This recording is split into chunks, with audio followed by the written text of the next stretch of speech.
Hey everyone, and welcome to Chef AJ Live. I'm your host, Chef AJ, and this is where I introduce you to amazing people like you who are doing great things in the world that I think you should know about. You know what? I interview a lot of medical doctors on the show, and so many of them say that the reason that they adopted a plant-based diet was because of reading a book called The China Study. And my guest today is the co-author of that book, as well as the author of another fabulous book called The Campbell Plan, none other than Dr. Tom Campbell. It's so great to see you. I really do admire your work so much. Well, thanks. It's great to be here. Yeah. So what have you been up to lately? Because we don't see you very often, at least not as often as I would like. Well, I'm doing some research at the University of Rochester, and I also started a small private practice called, you can find out more at myplantbasedprogram.com. And I do a small group program online, and I have a small medical practice via telemedicine on that. So I'm a little bit spread out, but spending time with my family and so forth. Well, that's fantastic. Well, I love what you are doing. Did you want to do a presentation, or did you want to talk a little bit about my plant-based program? We can tell people about it. Well, I have a presentation today. It's a little bit different. I was, as you can tell from some of my messaging with you, I had a lot of uncertainty about, is this the right thing to do for Facebook Live? It's a bit odd. It's sort of the anti small attention span presentation. But it's if you've been doing this long enough, as long as I have, and you sort of see the power of food and see what it can do, and you look around to see what the heck people are actually doing and how our society, what the normal behavior is and norms are.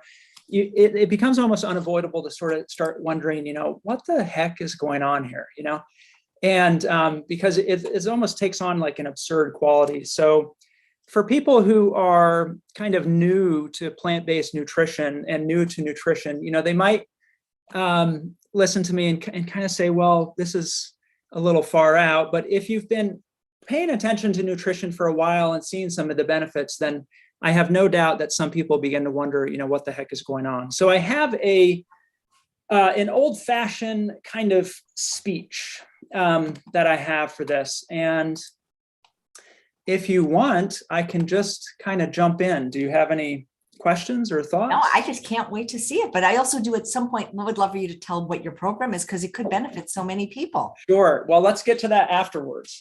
Absolutely. This is your hour, so please feel free to share your screen. Well, I'm actually just going to.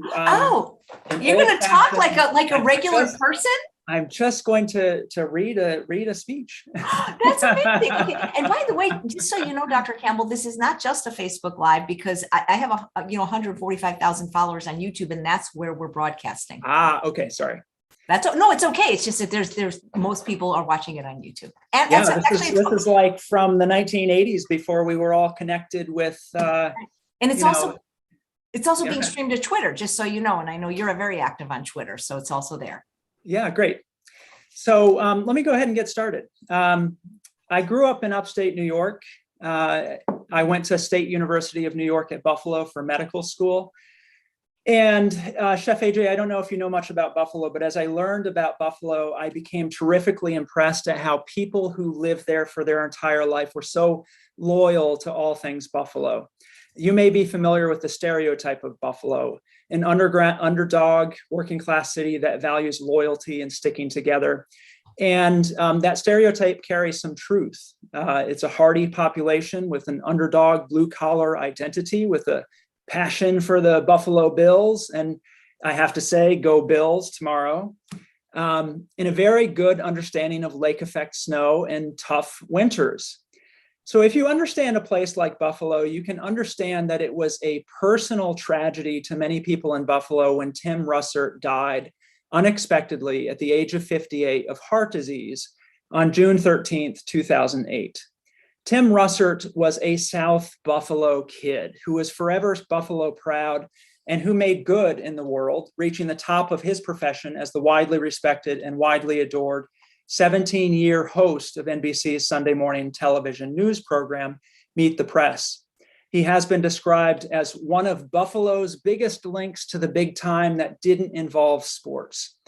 When news spread that he died, there was an outpouring of real sadness, of true grief from people in Buffalo, and that's when I was in school there. Buffalo had lost a favorite son, someone deeply loved by many. People were devastated, struck with grief. For many, the moment they heard the news was later described as an unimaginable moment or a shocking moment that they will remember for the rest of their lives. But unlike the rarity of Tim Russert's life, his death was unfortunately common. From 1979 to 2016, over 34 million Americans died of diseases of the circulatory system, and almost 18 million of those were specifically from ischemic heart disease. That's the kind that results from blockages in the heart arteries. Tim Russert, though one of the more famous victims of this disease, excuse me, my sister's calling me. Good timing, Leanne. Well, if it's Leanne, could you tell her I've been trying to book her on the show for 2 years? Anyway, Tim Russert, though one of the more famous victims of the disease, is in the company of many millions of Americans now past. And I'm sure you yourself, listener, have your own experience with this disease, whether it's been present in you or someone close to you. Understanding heart disease in America requires a bit of history. In the late 1960s, the federal government convened a panel to work on nutrition-related issues in America, starting with hunger. By the early 1970s, they moved beyond hunger and started to investigate the possibility that diet might affect chronic disease risk. They specifically focused on heart disease. The panel was chaired by Senator George McGovern. Evidence at the time was suggesting that the Western diet, high in meat and saturated fat, was leading to increased risks for heart disease. After deliberations, the first draft of their report included a recommendation that people, and I quote here, decrease consumption of meat. Now, I should be fair and note that this was actually a very moderate recommendation. They suggested actually consuming more fish and poultry, which was not included in the term meat at the time. They also recommended decreasing saturated fat and cholesterol intake, which are more opaque recommendations, but still ultimately support the statement to eat less meat. Well, industry took notice. David Stroud, president of the National Livestock and Meat Board, wrote in a confidential memo to board members that there was potential for serious erosion in the market position of beef, as the meat industry had been the focus of serious and sustained criticism on moral, economic, and health grounds. He realized the importance of providing alternative information to support the benefits of meat, so the Livestock and Meat Board became involved in the committee deliberations. They brought expert witnesses for the committee to cast doubt on the findings and highlight the unsettled details of the research. Stroud himself characterized the scientific advice to reduce meat by saying, and I quote, "Much of the poor advice has come from zealots with a good deal to say, but little to no scientific evidence supporting their positions," end quote. Lo and behold, the revised draft of the committee's report, published just 10 months later, was changed. It seemed perhaps that the committee had been taken by the uncertainties of the science. Instead of recommending that people decrease consumption of meat, it recommended that people decrease, and I quote, decrease consumption of animal fat and choose meats which will reduce saturated fat intake. So the difference in practical messaging is striking. The first recommendation, decrease consumption of meat, is clear and actionable.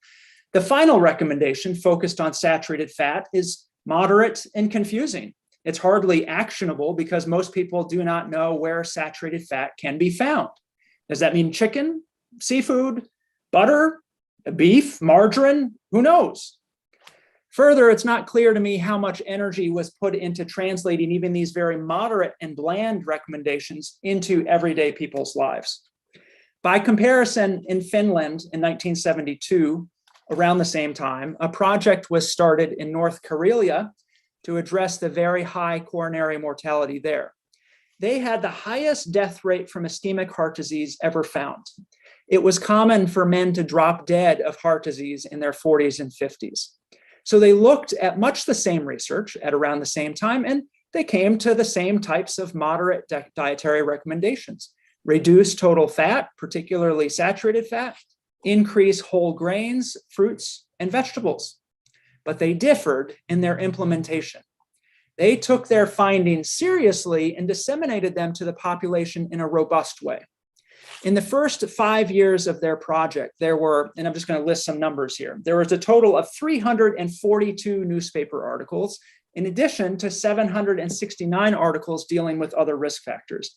There was over 100,000 leaflets distributed. There were hundreds of training seminars organized for healthcare workers, mass catering personnel, and the general public.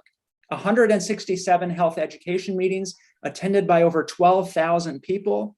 Local housewives associations organized 344 special parties of long life in local villages where healthy food was cooked and served to village members. And over 15,000 people participated in these meetings. Special training meetings were organized to change the diet in mass catering at workplaces and schools and hospitals and restaurants. Now, keep in mind with these numbers, even today, there's only something like 150,000 people living in North Karelia. So these numbers that I'm saying are simply enormous. I mean, it was a messaging effort that must have been pervasive. So what happened? Coronary mortality, that's death from coronary disease in the middle-aged population, declined by 84% from 1972 to 2014. It was such a success that after just 5 years, the intervention was adopted countrywide. Now, to be sure, much of that 84% mortality improvement was actually due to improved treatments and honestly had nothing to do with public health effort. And we know that because the US also saw improvements in mortality from ischemic heart disease during the same time frame. But the improvements were not as big in the US, and it certainly wouldn't be unreasonable to think that the public health effort taken far more seriously in Finland did save many lives. Remember that almost 18 million Americans died of ischemic heart disease and over 34 million from diseases of the circulatory system in the 37 years after 1979. So how many millions of Americans might have been saved from a heart disease death if government in the 1970s had embraced the opportunity to help its citizens and given clear recommendations and matched policy and resources to those recommendations? Well, in the early 1980s, there was another society-wide nutrition problem noted.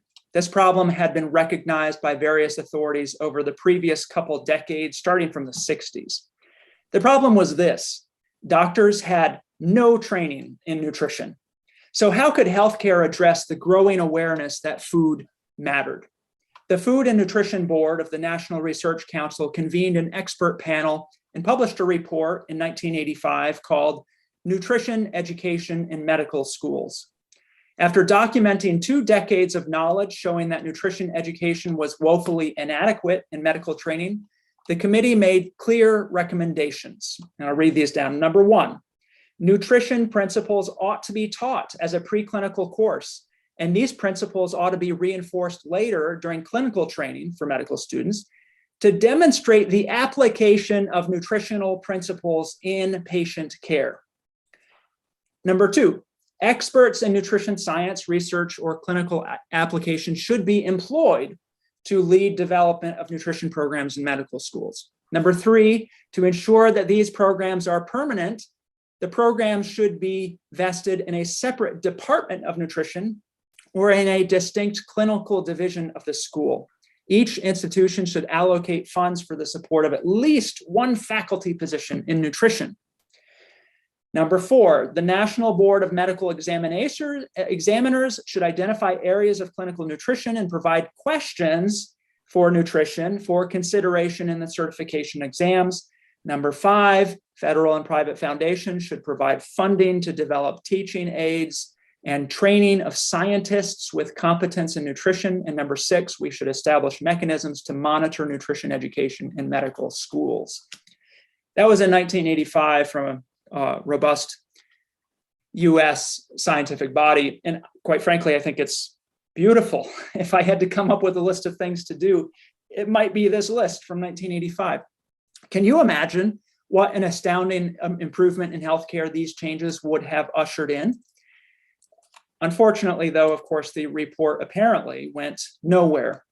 A survey done 25 years later in 2005 and 2009 found that on average, a medical student gets less than 20 hours of nutrition education in 4 years of school. Now, mind you, that's 20 contact hours, not credit hours. That's less than one of my surgery shifts in medical school. And most of those 20 hours of nutrition education will have absolutely nothing to do with how food causes the diseases that all doctors will spend their career diagnosing and treating. Instead, the education is related to biochemistry, protein metabolism, the Krebs cycle, the type of stuff you memorize for a test and then forget because very few of us will ever use that information again. My own education was consistent with this. There were no faculty members with even the remotest experience in nutrition. I remember a biochemistry lecturer getting up to talk about nutrition for a couple sessions. And he actually announced that they used to have a dietitian teach this, but they didn't have that this year. But don't worry, he said he does read the New York Times health section regularly. Despite the abundance of evidence that nutrition was woefully missing from medical education and therefore medical practice, with dire consequences, nothing was done. How many of the 34 million Americans who died from diseases of the circulatory system could have been saved if nutrition education were taken seriously, as suggested by our National Research Council? Well, by the early 1990s, the heart disease landscape took a huge step forward with the publication of a randomized control trial from Dr. Dean Ornish and a case series with images of actual heart disease reversal from Dr. Caldwell Esselstyn. It was now proven. Diet and lifestyle could not just prevent disease and manage risk factors, but actually treat and in some cases reverse the blockages that are the hallmark of ischemic heart disease. In fact, the treatment effects were larger than any other known treatment. There is no other intervention ever shown to have these remarkable benefits. Oatmeal, beans, tomatoes, so easy, so profoundly beneficial. The subsequent iteration of the US dietary guidelines then in 1995, titled Nutrition and Your Health, was published just a few years after these heart disease treatment publications. Surely they must have integrated these groundbreaking findings, right? Well, unfortunately, they did not. There was not one single mention of diet and lifestyle being able to treat heart disease. Instead, they recommend that you balance the food you eat with physical activity. Choose plenty of grain products, vegetables, and fruits. Choose a diet low in fat, saturated fat, and cholesterol. Choose a diet moderate in salt, sugar, and alcohol. But surely at the center of their recommendations was their crowning advice. And I quote, eat a variety of foods. I hope you can sense my sarcasm. If the government saw the ever accumulating mountain of evidence, which now included intervention research on human subjects with advanced heart disease, and advocated for what the science showed, how many millions of American lives could have been saved from heart disease? Dean Ornish in 1998 published in the American Journal of Cardiology results of his larger multi-center lifestyle demonstration project, showing the results from 333 patients. He showed that the patients who had stable disease, who were eligible for invasive interventions like bypass surgery or angioplasties, could instead avoid those procedures, and by enrolling in his lifestyle-only program, have outcomes that were just as good as if they had had the procedures. Here we had a comparison between the very expensive standard of care, which came with major risks of adverse events, and diet and lifestyle, showing diet and lifestyle were just as good. Surely the dietary guidelines then published in 2000, just after that, these findings must have finally mentioned Ornish or Esselstyn and their research showing profound benefit for our number one killer, and now profound savings for our federal, state, and local budgets. But alas, no. The dietary guidelines in 2000 had no mention of Ornish or Esselstyn or the ability of nutrition and lifestyle to potentially reverse heart disease. When the dietary guidelines came around in 2005, still no mention of Ornish or Esselstyn. There was a related report, though, published in 2005. It was the influential Dietary Reference Intake Report from the Food and Nutrition Board at the Institute of Medicine. This report actually became more accepting of the diets opposite of the heart disease reversal diets, the low-carb diets. The panel dramatically increased the amount of protein intake that could be recommended, more protein. They also set an upper limit on added sugars that can only be, quite frankly, described as absurd. They said added sugar should be no more than 25% of the total diet. 25%, 1 out of 4 calories could be added sugar. And they wrote, and I read from the text here, based on the data available on dental caries, behavior, cancer, risk of obesity, and risk of hyperlipidemia, high cholesterol, there is insufficient evidence to set an upper limit for total or added sugars. Although an upper limit is not set for sugars, a maximal intake level of 25% or less of energy from added sugars is suggested based on the decreased intake of some micronutrients of American subpopulations exceeding this level. In other words, they couldn't find any evidence that sugar is really harmful, but if you eat too much, you won't get enough of the other required nutrients, and that's the only serious justification to limit added sugar. Incidentally, the chairperson of the 2000 USDA Dietary Guidelines Scientific Advisory Committee, that's the one that neglected to mention any research showing treatment of heart disease, and the chairperson of the Food Nutrition Board behind the 2005 report that moved to low-carb diets, if anything, was Dr. Garza of Cornell University, who was at the time the department chair of the Division of Nutrition at Cornell. His chairing of these national committees came at the same time he was trying to cancel my dad, Dr. T. Colin Campbell, from his activities at Cornell University. He delisted my dad's popular nutrition class from the student offerings, for example. I can only guess that he wished to minimize the number of students who could learn the ideas discussed by T. Colin Campbell. So the 2005 Dietary Reference Intake Panel greatly increased the amount of protein considered appropriate and said a large amount of added sugar was just fine. It was funded by government money, of course, but also, according to the text in the front matter of this report, and I'm quoting here, the Dietary Reference Intake's private foundation fund, including the Dannon Institute and the International Life Sciences Institute North America. That's a very prominent food industry group. And the Dietary Reference Intake's corporate donors fund. Contributors to the fund include Roche Vitamins Incorporated, Mead Johnson Nutrition Group, and M&M Mars. A pause to consider priorities here for us all, as most of us as citizens. The government spends $1 million of ours on each Tomahawk missile to blow up people and places. And this is actually a downright bargain, as I understand it, compared to the price of many other types of missiles.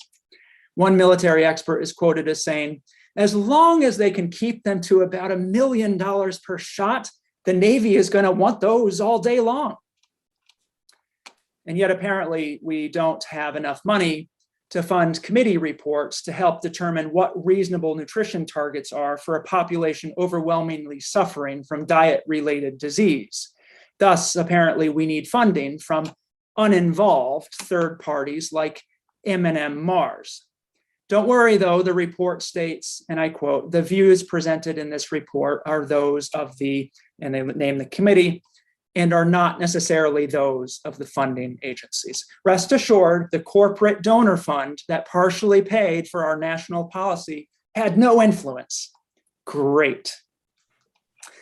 So that was 2005. The 2010 USDA dietary guidelines came and went, sadly, without any mention of Drs. Ornish or Esselstyn or their work. And then something a little bit different happened in the 2015 USDA dietary guidelines. Every dietary guidelines that came before was largely a basic rehashing of the same types of mostly useless, very moderate nutrition recommendations established in the 1970s. Eat a little less saturated fat, eat more fruits and vegetables, choose a varied diet that matches physical activity, et cetera. But in 2015, the Scientific Advisory Panel, this is the panel that formulates the first draft of the guidelines of the recommendations, wrote in the executive summary that a healthy dietary pattern is, and I quote, lower in red and processed meat, among other things. They also considered the environmental sustainability of our diets. I mean, after all, without a hospitable biosphere, you can be sure that our health will suffer. They wrote, and I quote, the major findings regarding sustainable diets were that a diet higher in plant foods and lower in calories and animal foods is more health promoting and is associated with less environmental impact than is the current US diet, end quote. They didn't embrace anything terribly extreme and still didn't discuss heart disease reversal research of Drs. Ornish or Esselstyn, but this report had a slightly different tone. That tone, explicitly favoring plants over animals, was unacceptable to many politicians and, more importantly, I assume, to their financial backers. 30 senators and 71 congressional representatives. That's almost 20% of our federally elected representatives signed on to letters demanding a reconsideration of the research relating to the healthfulness of red and processed meat. They apparently disagreed with the scientists' interpretations of the literature. I'm thrilled. Who knew that our politicians were so knowledgeable about nutrition research? Of course, what they really disagreed with was the challenge to the profits of an important group who could make or break their career aspirations in the agricultural industry.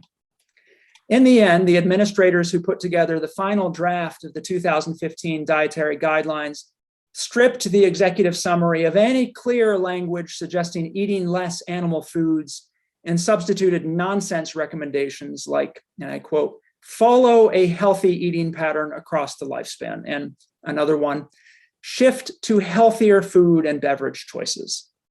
I can only assume that industry was pretty upset by the whole affair. Representatives in the House actually went on to pass a spending proposal to challenge the very process of how the dietary guidelines are formulated and essentially to make sure that every aspect of the committee adheres to rigid rules that can be carefully controlled. The whole embarrassing episode in my mind makes me think of the Westminster dog show. But in this case, the dogs with good haircuts were the politicians who trotted around, and the masters were corporate agricultural interests. And apparently, none of the involved parties wanted to do this little public show again, because they surely prefer to operate out of sight and out of mind. Time and time again, our government has had the opportunity to help American citizens by conveying the good news about diet and lifestyle. Not only has it failed to do so, it often has worked to diminish awareness about the power of plant-based nutrition. It has largely done this through important policy decisions. According to David Simon's book, Meatonomics, published in 2013, animal food trade groups spend at least $700 million a year promoting their products, funding nutrition research, or lobbying the government. This includes hundreds of millions of dollars that move through checkoff promotion programs. The checkoff promotion programs are marketing programs orchestrated by the US government to increase demand for agricultural commodities. For example, can you remember any popular food slogans, say for beef?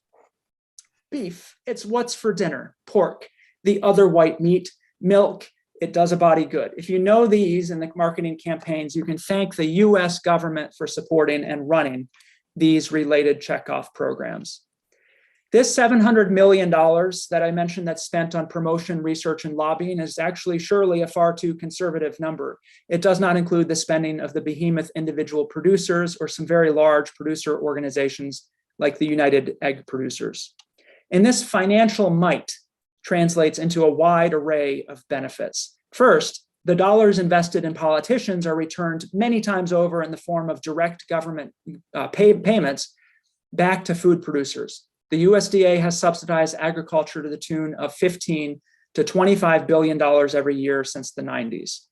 In recent years, actually, the subsidies have increased dramatically due to trade wars and last year to coronavirus-related payments.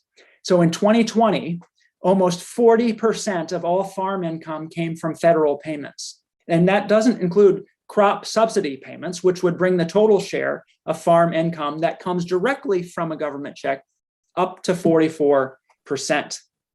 That also doesn't include state and local subsidies, which includes tens of billions of dollars a year in irrigation subsidies.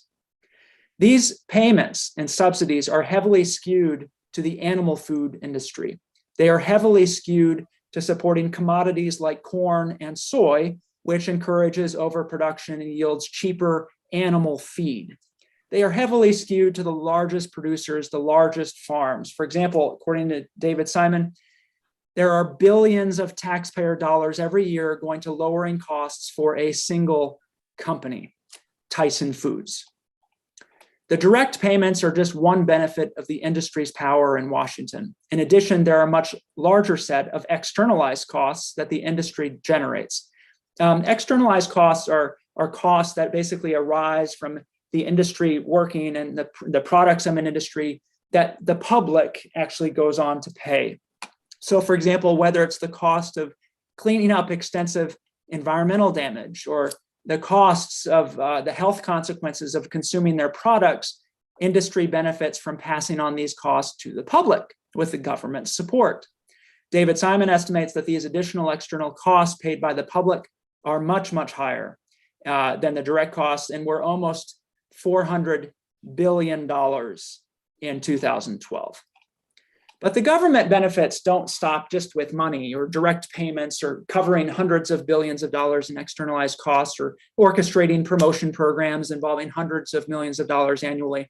The financial might of the animal food industry brings other government benefits as well. Federal and state government regulatory agencies that govern food products are ruled by industry insiders. This means legal protection and legal power afforded to these industries is profound and seems very nearly absolute. For example, despite laws against animal abuse, the mistreatment of farm animals on a scale that cannot be comprehended by the heart or mind is legal in most states if it is a customary farming practice. Whistleblowers, in turn, who expose this cruelty by taking undercover video or protesting in other ways, are prosecuted as dangerous criminals, even terrorists, and are subject to aggressive punishment, including many years in prison. During the beginning of the pandemic, for example, you may remember supply chains were backing up and vast numbers of hogs had to be killed. One of the largest hog producers apparently chose to kill their hogs, excess hogs, by sealing them in a building, shutting down the ventilation, and piping in scalding steam, burning the pigs alive. Acting on a tip from an employee whistleblower, an activist got hidden camera video footage of a huge number of these pigs in a sealed building, screaming in pain, some for hours, crammed in a scalding steam-filled room, followed by video of workers killing any survivors with a bolt gunshot to the head. And then we see the images of a floor covered in dead bodies, which are plowed away by tractor. As you can imagine, this hellish scene was not good PR. So according to journalists, the FBI intervened, trying to turn a known disgruntled employee who had communicated with activists previously into an FBI informant, going so far as to ask that he commit unrelated new crimes, such as drug crimes, with the activists so that they could be caught and charged to a higher extent. That's according to journalists at The Intercept.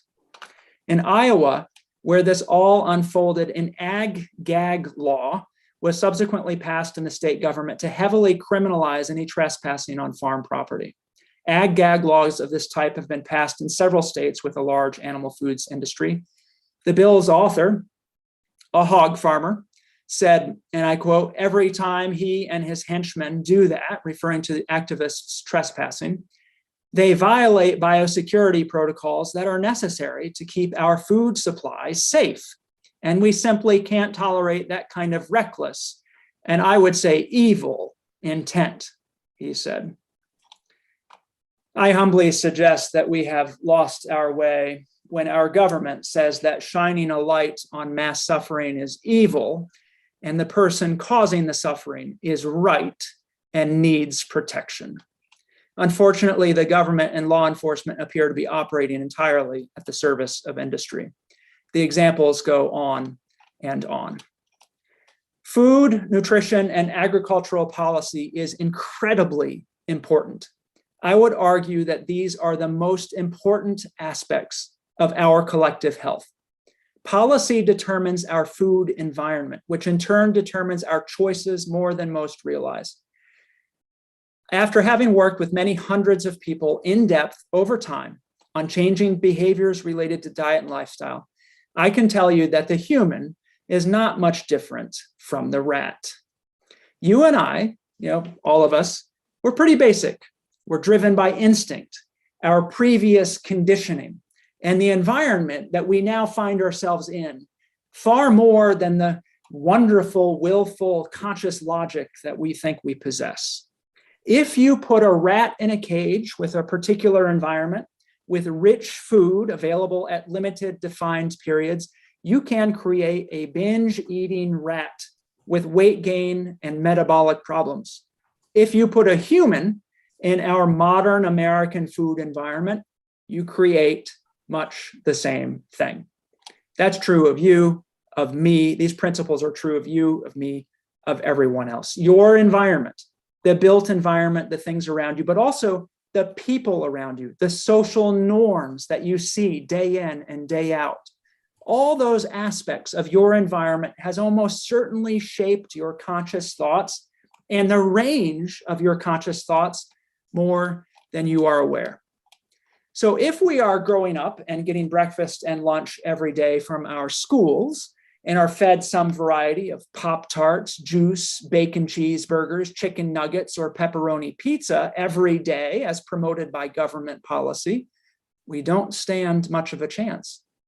When we can order a chunk of beef warmed and smothered with cheese, commonly or otherwise known as congealed cow's milk, a cheeseburger handed through the window of our car for the absurd price of $2, and yet fruits and vegetables grown naturally without synthetic pesticides or herbicides are hard to find in some places and far more expensive, we don't stand much of a chance. This environment is the direct result of policy decisions. Policy has failed us. Not only has policy ignored the opportunity to promote health, function, and healing, it has run in the opposite direction, aggressively building an environment that promotes sickness, death, and decay for the short-term profits of a few enormously wealthy groups who stand to gain even more wealth. This has profoundly harmed not only individuals, but has cannibalized our society's prosperity in many ways. People are concerned at the prospect of a nanny state where the government overreaches into our lives.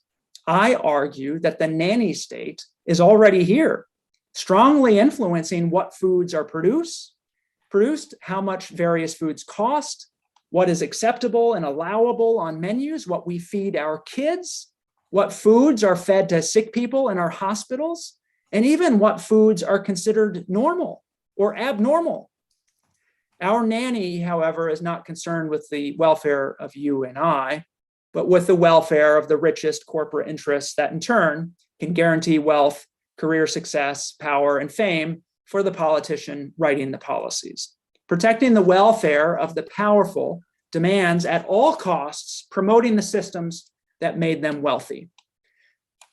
Both parties in our two-party system are thoroughly and completely guilty of perpetuating this system and have been so for the past 50 years.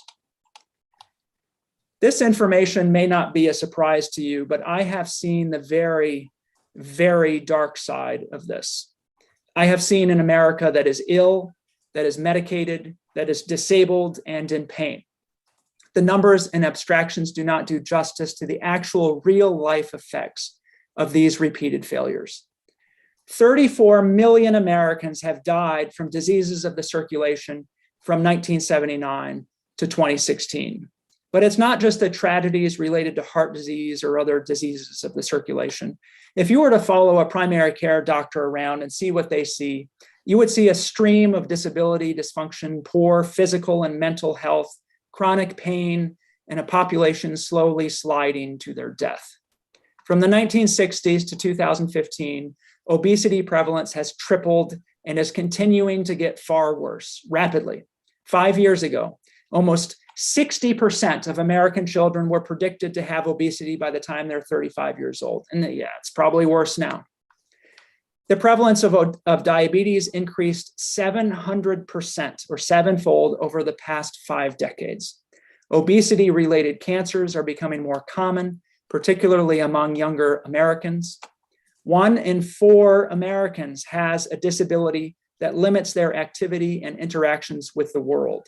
Over 1 in 8 Americans have serious mobility difficulties. And of course, it's no surprise that those with disability are more likely to have excess weight, heart disease, diabetes, and to smoke cigarettes. Half of all Americans have taken prescription medication in the past 30 days, and 1 in 8 have taken 5 or more. The most common reasons: pain, depression, and cholesterol.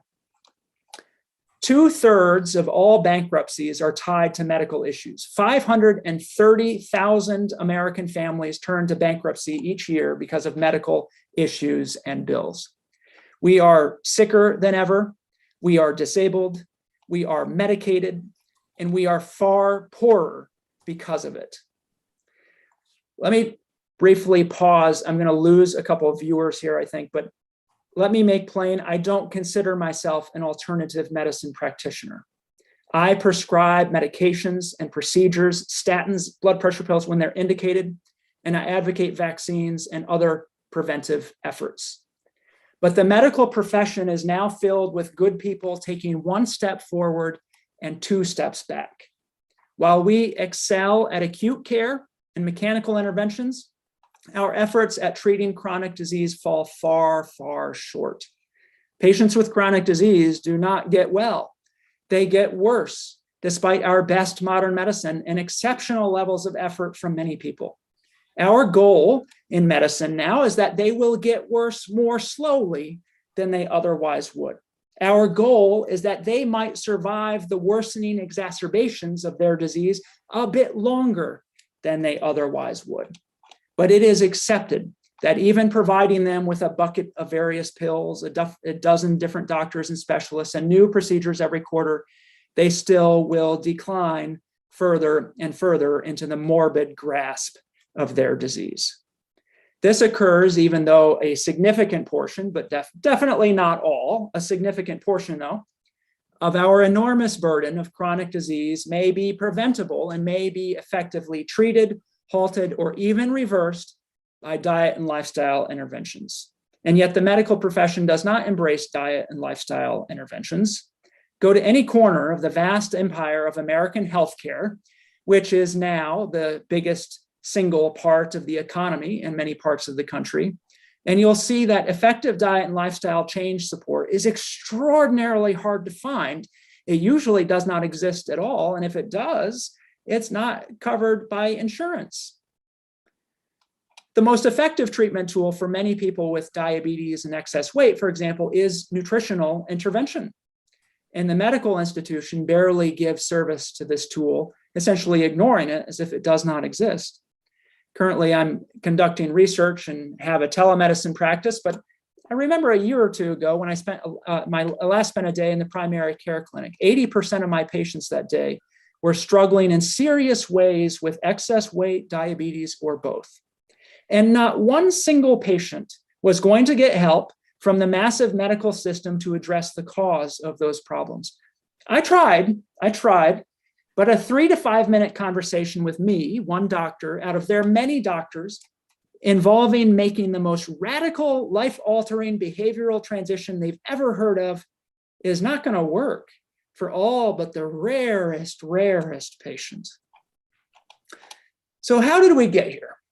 I've talked about the influence of money in politics. There's also, of course, the influence of money at large institutions. The resistance to including diet and lifestyle in the medical system it's not born of hatred of or strong beliefs regarding good nutrition. Many healthcare decision makers would have been sincerely thrilled to see people eating better and living healthier lifestyles.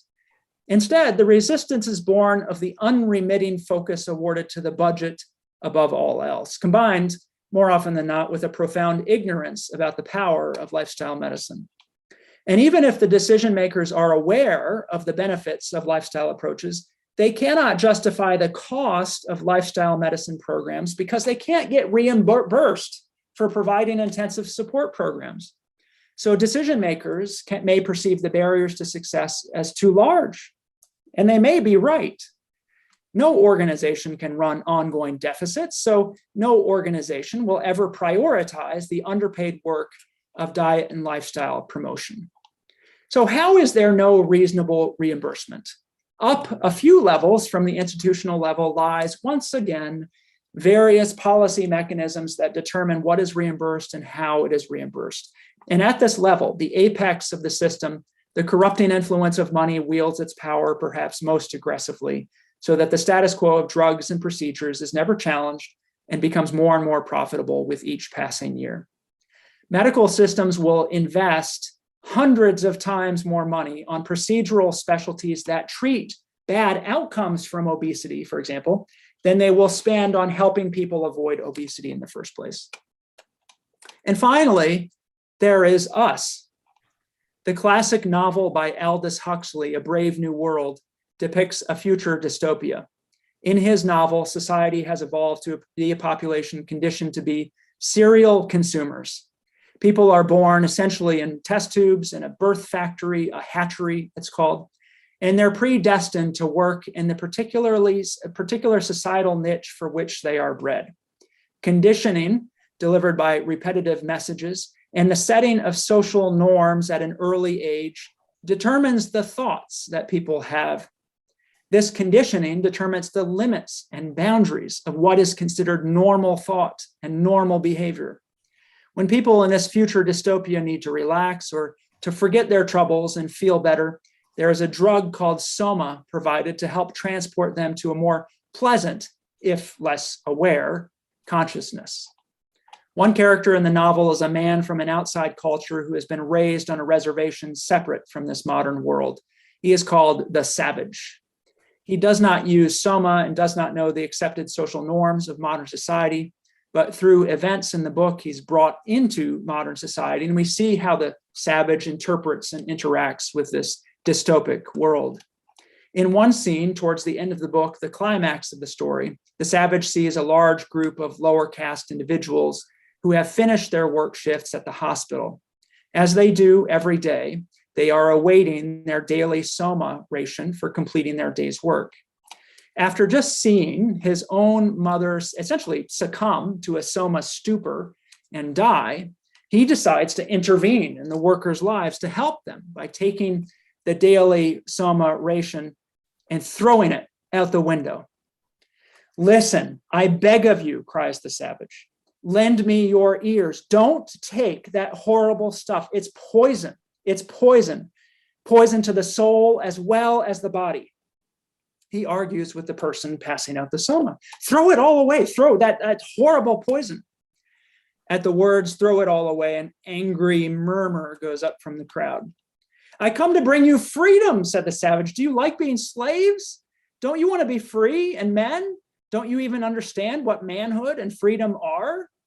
"Well, very well, then," he says, "I'll teach you. I'll make you be free, whether you want it or not."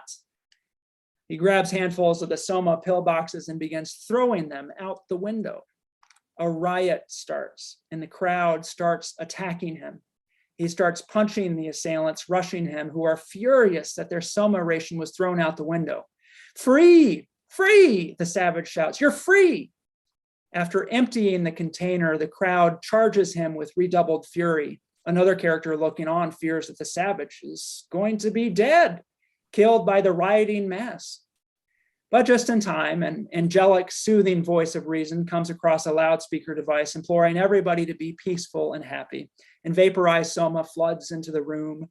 Under the influence of the drug, the crowd devolves into kisses and hugs, and a fresh supply of soma pills are brought in and handed out, and the crowd goes home. I certainly have had many interactions that make me think of our modern processed food as one variant of soma in A Brave New World. I had a patient in his 30s, a man with young kids. He was struggling over the months with weight spiraling out of control, increasing diagnoses of uncontrolled blood pressure, worsening blood sugar, diabetes, with more and more prescription medications. Every time I saw him, I would gently ask about nutrition, maybe picking a few points to let him know he could radically change his future by changing his food. And I distinctly remember the last time I pressed him. He looked at me and said with intensity, "You could tell me that I'd be dead in 3 years if I stopped eating meat, and I wouldn't stop eating meat." He had an edge to his voice, letting me know that I better stop talking to him about food. He'd quite literally destroy everything in his world to continue eating his favorite foods. I've had other people in programs realize incredible benefits and say things to me like, "It almost makes me wish I wanted to eat that way," hardly having to add that they have no interest in adopting a plant-based diet, regardless of what their health, how their health may respond. These are perhaps extreme examples, but they're not unusual. I'm sure you have your own. The truth is that we have been heavily conditioned by our current environment.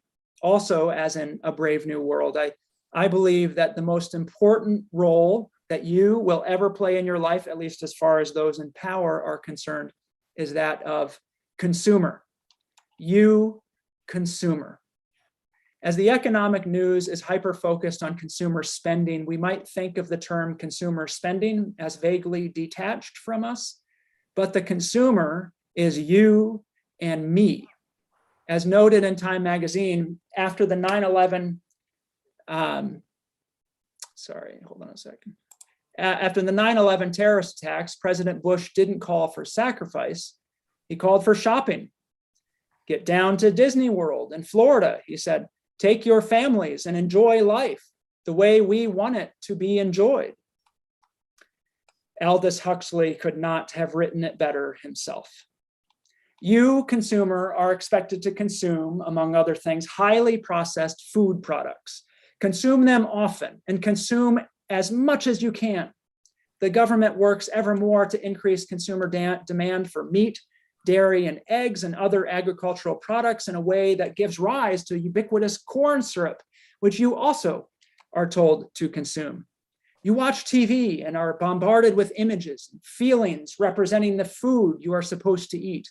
Fast food hamburgers, soda, candy, rich restaurant meals. Eat, eat, eat. And this food, like soma, is engineered to provide little hits of pleasure, of relaxation, of entertainment, even. Even if it destroys you, you should eat this food. When this makes you sick, you, consumer, will then need to consume medical industry products, pills, procedures, techno fixes. You watch TV and are told to do this too. Talk to your doctor about this drug, you're told. It may kill or maim you, but please talk to your doctor because this is what you do for this illness. You, consumer, need to continue buying these medical products, even if you have to fork over the very last dollar to your name. The American heartland is covered with corn and soy, harvested for the tens of billions of farm animals that are destined to be killed and chopped up for our eating experience every year. But the country is covered with actually a far more profitable crop, a harvest that stretches from sea to sea. It is the most important harvest of all. That crop, that harvest is you, consumer, and your money. The first half of your life, you spend your money on food that makes you sick, then transition to spending the second half of your life on the medical products to slow down the progression of disability and death. You and your work, your wealth, your health, your function, your well-being, your vitality, it is all expendable. You, consumer, must continue to consume above all else. In all of the wars ever fought by the United States, about 1.1 million Americans have been killed. In this COVID pandemic that has shaken our world, 850,000 Americans roughly have died. By comparison, 34 million Americans have died of diseases of the circulatory system in less than 40 years, from 1979 to 2016, Tim Russert among them. This represents by far the greatest threat to everyday Americans, ever known. And those in power not only fail to act to prevent it, but actively perpetuate the systems that increase the harm. We have been conditioned to this state of affairs. We have been conditioned so effectively for so long that we have adapted to this abnormal world of food and health as if it was normal. We have adapted to eating highly processed foods with drug-like effects. In fact, we now demand it and refuse anything else. We have adapted to a world of pervasive disease, dysfunction, and disability. We have adapted to a media that presents ubiquitous advertisements for junk food, alternating with drugs that might bankrupt you once you get ill from eating the foods shown in the previous commercial. Believe it or not, many of us have now adapted to being largely immobile, in pain, depressed, and largely tied to the medical profession. We cannot see how unnatural this situation is because it is around us our entire lives. Thus, we cannot see our way out. We might even go so far as to attack people who are suggesting taking away our most cherished, reassuring, comforting, and pleasurable foods, our soma. I have lived many parts of this story in intimate, personal ways, as someone working in nutrition and lifestyle, as an author and communicator, and most of all, as a medical doctor. I have been exposed to my dad's experiences where I have seen this same system play out in academia. I have seen lives dramatically improved, on the flip side, dramatically improved by overhauling diet and lifestyle. And I have seen how the opportunity to promote this information is squashed at all levels of our society. I have pushed in my own career to change my corner of the world, and I have seen how those efforts are regarded by the status quo. And if you'll permit me to get a little bit dark here, as I grow and age and learn about areas outside of my expertise, I see repeating patterns. I see repeating patterns in the economies of energy and finance, patterns of extracting all that is possible to extract from people and the earth for the benefit of the very richest few, even if it destroys the rest of us. I have seen how the world of nutrition, medicine, healthcare, and population health works intimately. And I do not believe that the system I have seen is unique solely to this part of our society. What is most troubling to me is when I think about the effects on our planet. We are decimating the biodiversity of the earth and warming the climate, causing an ecocide of epical proportions. We are destroying the future well-being and prosperity for all future generations of humans for all time. We are told about quite horrific visions of vastly increased unlivable portions of the earth, dramatically decreased in inadequate food production, resulting in mass starvation, hundreds of millions of climate refugees that will provoke wars, instability, and undoubtedly mass atrocities. And the changes we are making to the environment will be irreversible. We are not now talking merely about a sick population for this time period in history, but a set of profoundly harmful changes to the entire planet that will only ever improve on timescales that are essentially unimaginable to the human mind or the entire experience of our species. So what do we do?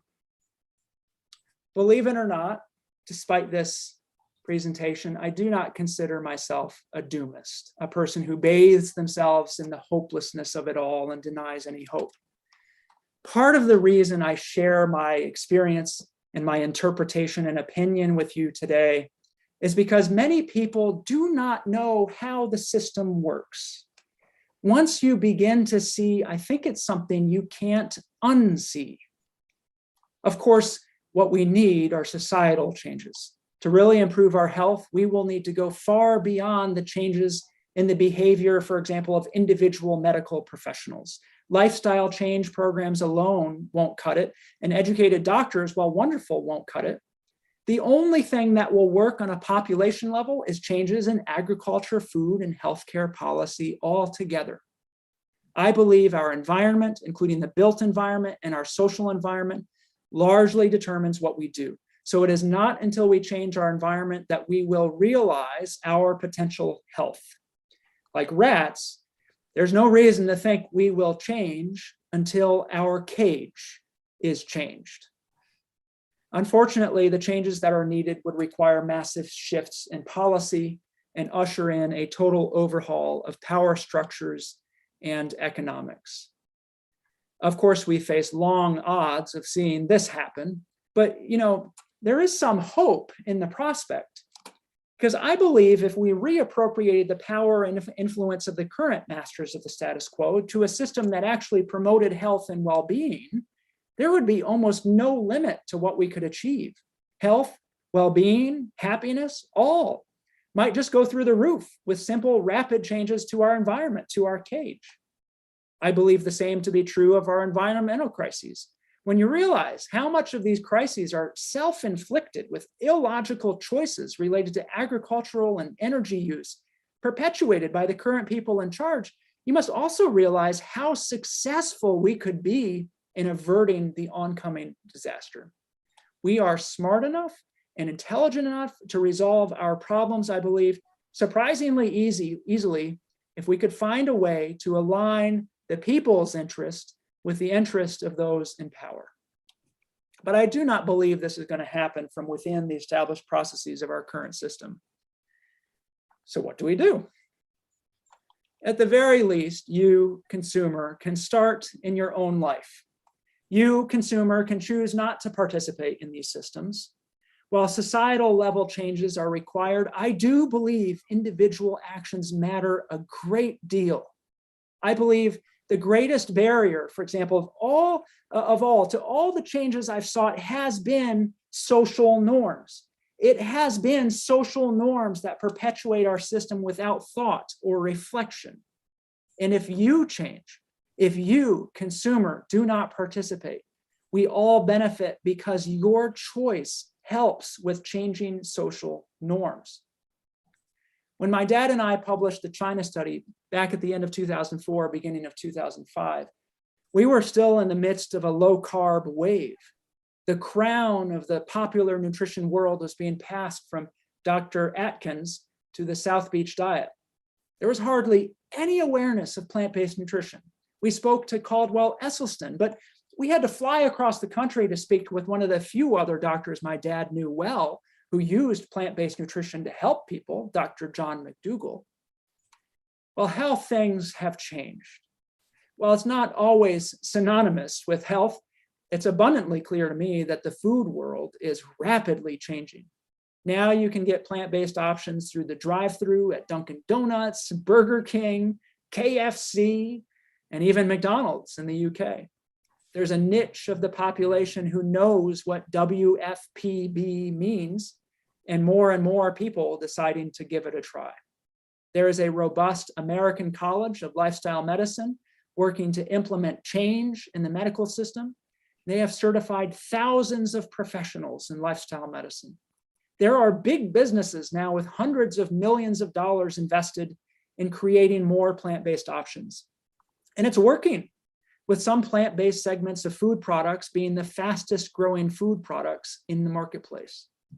A revelatory recent survey by the BBC investigating food preferences in 1,000 children ages 5 to 16 found that 20% of these kids already do not eat meat. A higher percentage wanted to be vegetarian or vegan. To me, this is a truly stunning finding that would have been, quite frankly, totally unimaginable just 15 years ago. Not one single one of these changes happened because the change was invited into the system by those in charge. In fact, They happened despite incredible resistance from power and policy. They happened simply because enough individual consumers like you and me decided that they wanted to participate in a different system. And like I said, while these plant-based changes definitely do not always equate to optimal health, they are unequivocally crucial to animals and the environment and to nudging social norms in a healthful direction. So starting with yourself and integrating a more plant-based diet into your life is a perfectly fine place to start. And it does matter. It matters to your health, to society, and to the earth. And that's it, Chef AJ. Wow, Dr. Campbell, that was incredible. Have you ever thought of doing a TED Talk? I think I'd have problem with the 20-minute. Right, but because Maureen says, thank you so much for speaking the truth. Charlie said, is there a transcript available of this talk? And yeah, I think it's incredible what you said, and policy has failed us. You're absolutely right. Yeah, it's when you start working with people and seeing the challenges they face, and you start looking at the environment. As a practitioner, you talk to people and hear their own personal lives, and you start looking bigger and bigger and bigger. You start looking at the environment, because the environment is so often the biggest barrier, and you start asking, well, why is it this way? And you've been doing it like, well, it's this way, but that makes no sense. But yet everybody is for it. How did that happen? And so you go down this road. You get, I'm not saying you, I do, you get like, when you speak the truth, it upsets people. It upsets the apple cart. And then like yesterday on my show, it was called being a bully. They said the guest thought I was bullying, not the guest, but it was kind of I had a guest on yesterday. They did a lovely cooking demo, a Food for Life instructor and her husband, who was a doctor. And I rue the day that I asked a question in the chat, are your children plant-based also? And I guess one of them was watching, and it just was like, and I wasn't, my feeling is it's different when you really don't know this information at all. You really don't know, like you've maybe lived under a rock. You have no idea that animals suffer the way you talked about the pig story. You have really no idea that there's a connection between all these chronic lifestyle diseases. And you really don't know that the planet is being destroyed at unprecedented, I can't say that word, rates. But my feeling is like Oprah says, when you know better, you got to do better. And there are people that know, and they're still not doing any better. Well, I know, AJ, that some people will listen to this and probably stopped listening long ago, about the crazy guy that, saying things that, they don't understand. But, I've had a very unique life experience in terms of growing up with my dad and seeing my dad's, transition to talking about plant-based nutrition from the scientific community at an academic medical center, seeing what has happened to him.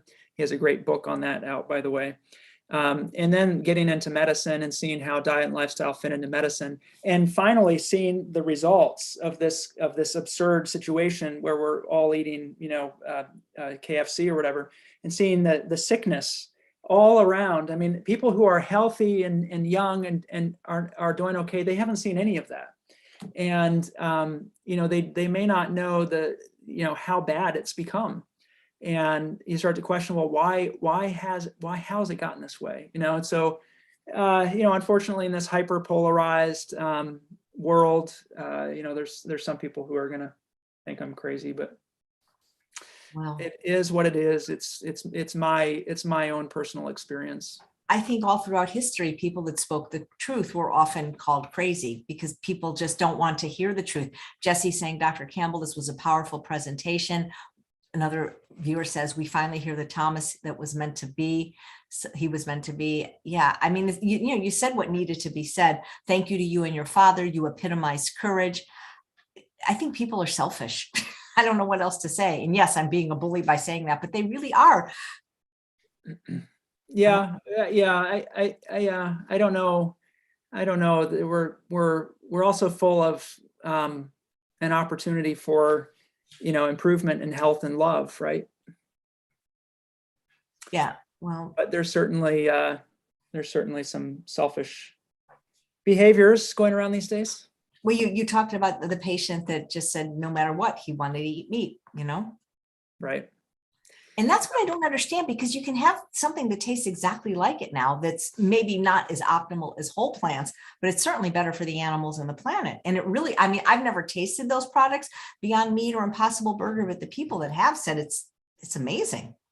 Yeah, we're getting there. We're getting there to the point where the excuses for continuing to consume meat are going to get weaker and weaker. But yeah. So Mike says they are addicted. Only thing that can explain it, in my opinion. That came up yesterday on the show, because why would people continue to do a behavior that causes harm?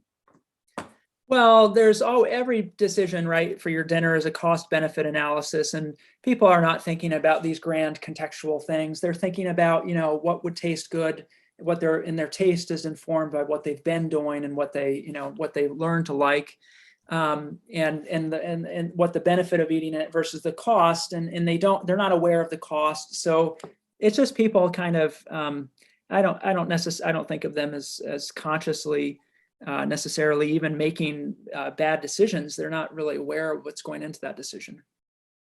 Yeah. So what can we do as soldiers of this movement? We're not all. Well, you've done an awful lot, AJ. I mean, I think getting the word out is a lot. It's an uphill battle, to put it mildly, but like I said, there are encouraging signs. The world has changed a lot in the past 15, 16 years since we wrote the China study. My goodness, what a different world. And look, let me say that many of my comments don't even necessarily require a full vegan diet. It's just we eat such a poor processed American diet that even moving to, if we actually put efforts into moving towards a USDA diet or a DASH diet or something like that, you would see massive benefit. So why isn't even that happening? That's really what I'm talking about. It's not even necessarily specific to vegan. It's just, just look around, look at the stats. I mean, it's gotten pretty grim.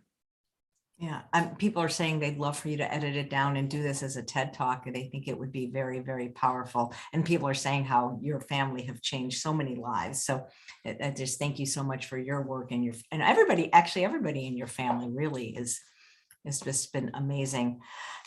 Are people just denying that there's climate change? I mean, because I can understand that people do not care about animals. I don't understand it personally, but okay, that they don't care about the ethical concern. And some people really don't care about their health, evidenced by the fact that they smoke.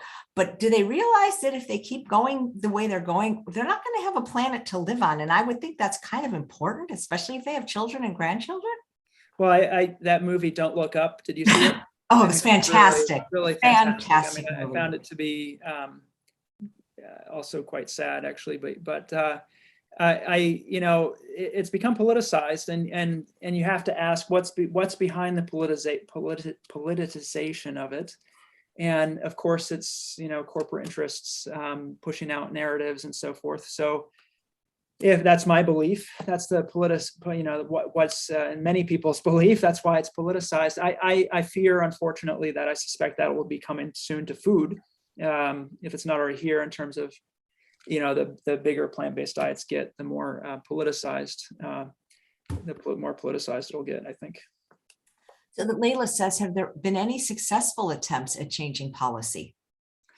Well, you start to see that, I think, even in the 2015 dietary guidelines, you saw this a group of scientists for the first time sort of directly state something similar to what was said in the 70s, which was eat less meat, essentially.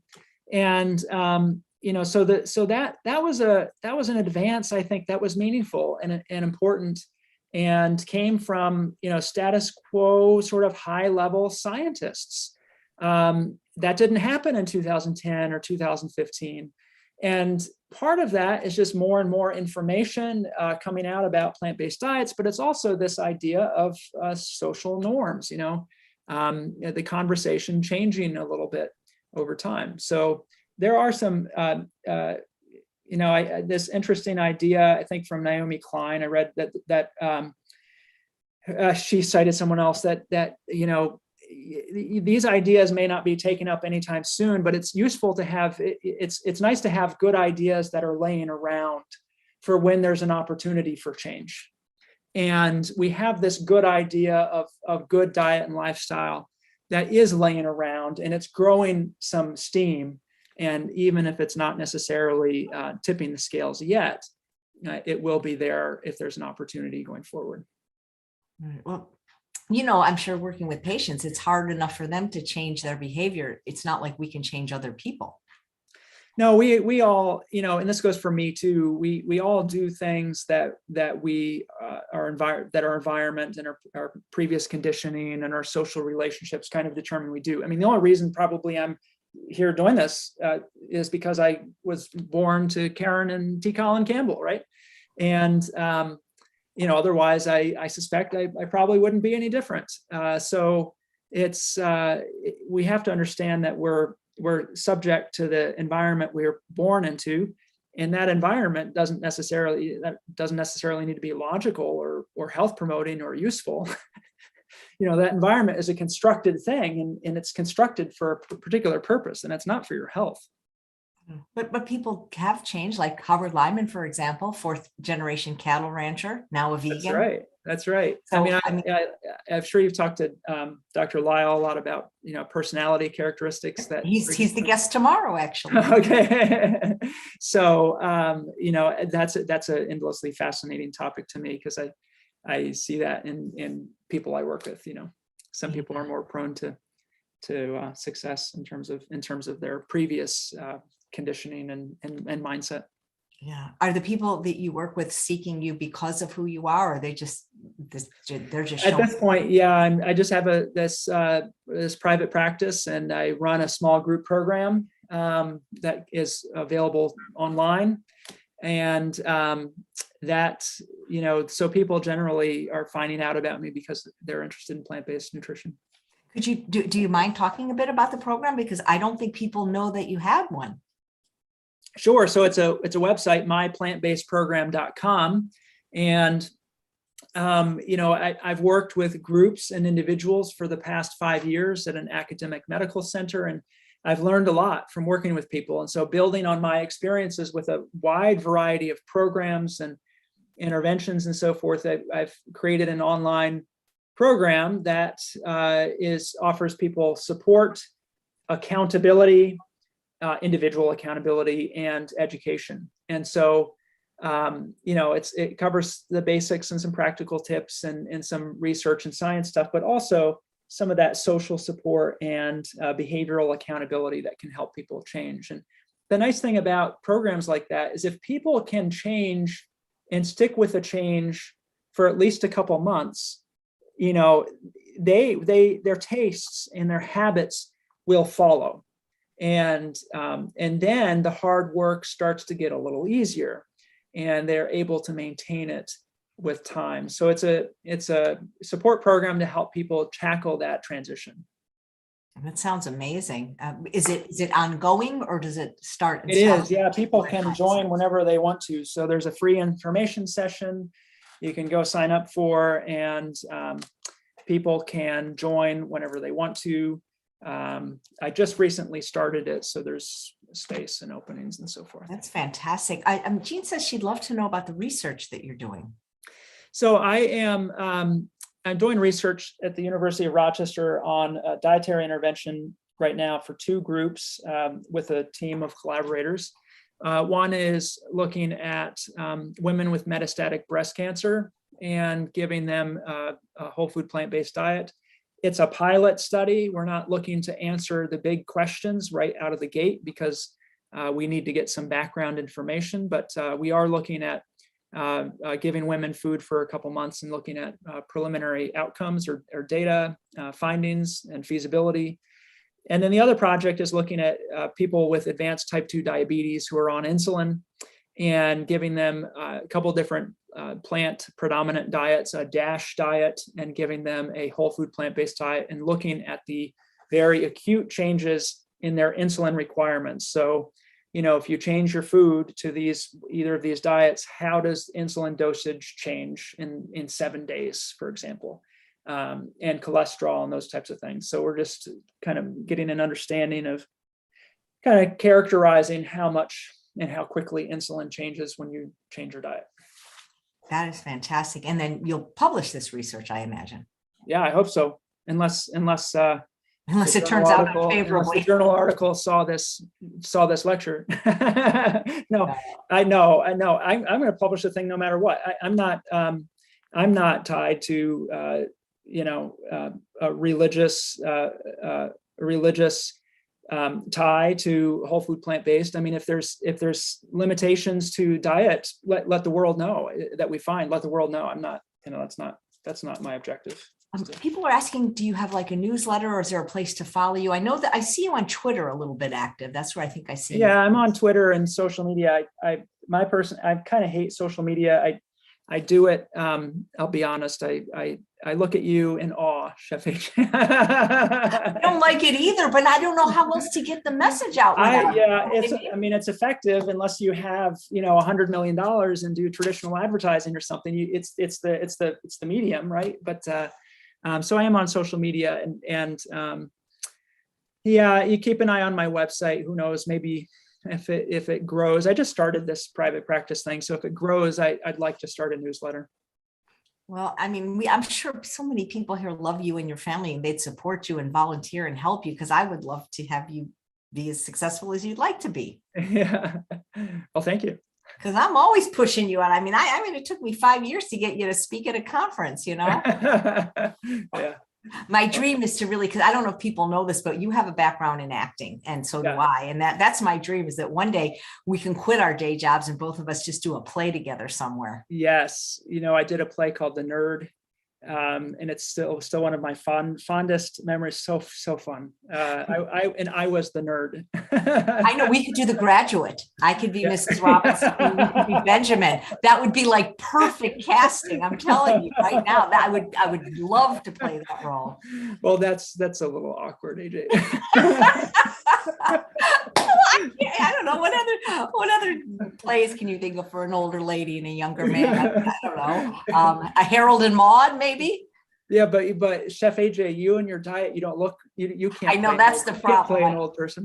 I don't look 62, but in 20 years, my age will probably start showing. Well, it is so wonderful to be able to spend time with you or anybody in your family. They're always welcome to have a platform on my show anytime. So thank you. And the speech was wonderful. I'm going to watch it again. I was so busy watching the chat, but really do consider shortening it also just for a TED Talk. Is there a transcript available? People are asking. There is not. No, not at this time.